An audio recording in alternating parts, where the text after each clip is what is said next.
Good evening. My name's Norman Desjardins. I live in Pascoag. We not only live here, but my wife also operates a small business here in town. I'm one of those people that's from a family that came up the river from Mayflower at one time. We've been here forever. Most of my family's now gone. They've all moved out of the area. With everything going on in town, my sons had to move away. One of my sons, unfortunately, was poisoned with the MTBE that we had up here. My grandson is now in chemotherapy for a cancer in his head, which is now, doctors are linking to additives in gasoline, causing genetic damage to the father. It runs on the male side. So my grandson is now sick. Most of my family's moved out of town for health concerns and job opportunities.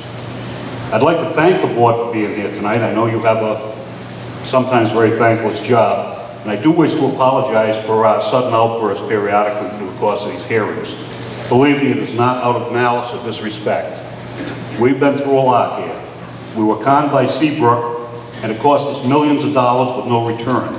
We were then poisoned by Mobil and had to fight OSP when they proposed building a power plant in the same area, and Energy wants to build this one. So we've been through an awful lot. We're tired, we're frustrated, and we're very passionate about our environment. During the history of the Citing Board, I'd like to give a brief history here. During the 1980s, our nation was experiencing great shortfalls between energy produced and energy demand. Large portions of the United States were experiencing rolling brownouts and frequent blackouts as well. New plant construction was at a virtual standstill due to not in my backyard syndrome.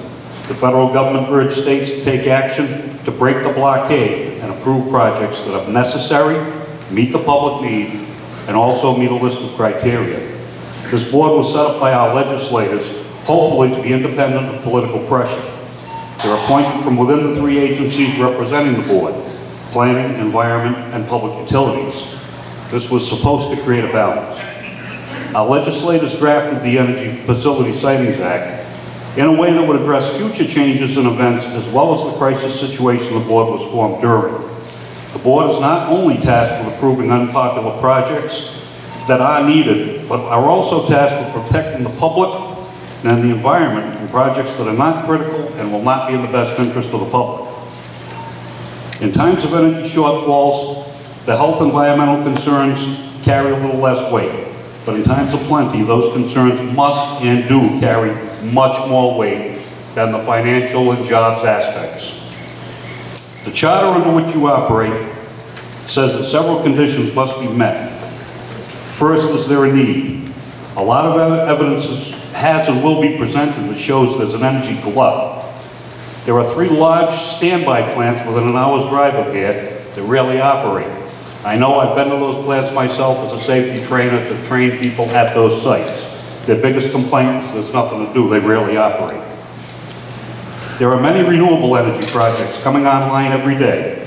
Surrounding states are encouraging programs that place photovoltaic panels on rooftops, further reducing demand. Why isn't Rhode Island doing the same? Per the charter, the applicant must look to reusing existing or expanding existing sites.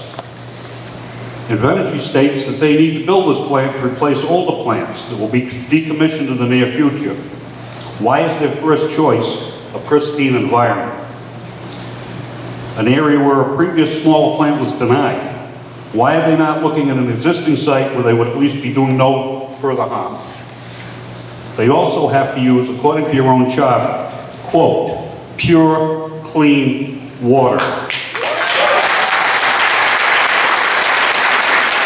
Their great plan is to go ahead and use the MTBE contaminated well. Invenergy claims they can clean it prior to use. Scientific evidence says that is not the case. We need to look only to existing sites where remediation attempts have been ongoing for years with no real benefit. The residents are still suffering from the effects of the MTBE contamination, including cancers of many kinds, in great disproportion to the national average. Many believe it's a direct result of the contamination from the very well this project is planning on using, a well ordered sealed by the Rhode Island courts.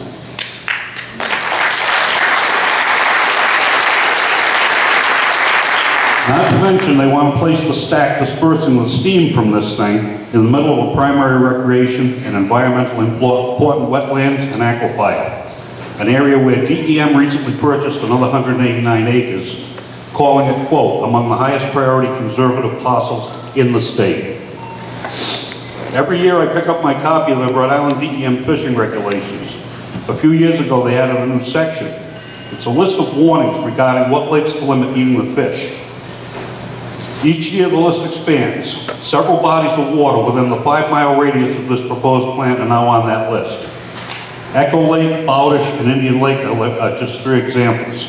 It's recommended that you eat no more than 1 serving of fish a month in these waters.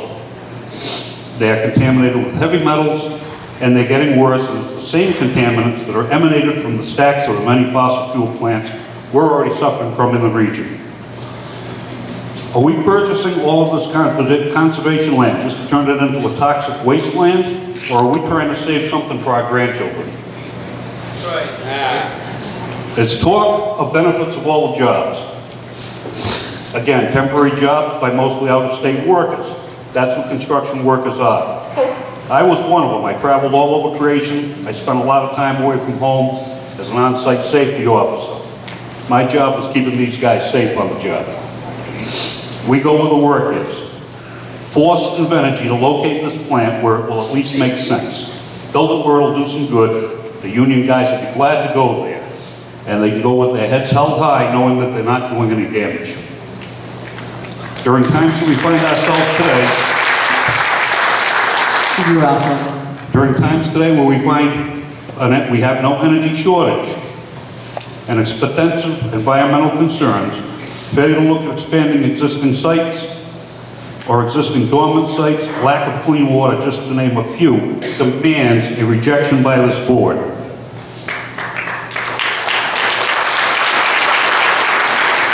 Clearly, the board is not a Please rubber wrap stamp. up, you're already 2 minutes over. Certainly. Clearly, the board is not a rubber stamp for greed, not need-based products, no matter how many politicians are for it. Public good is not served.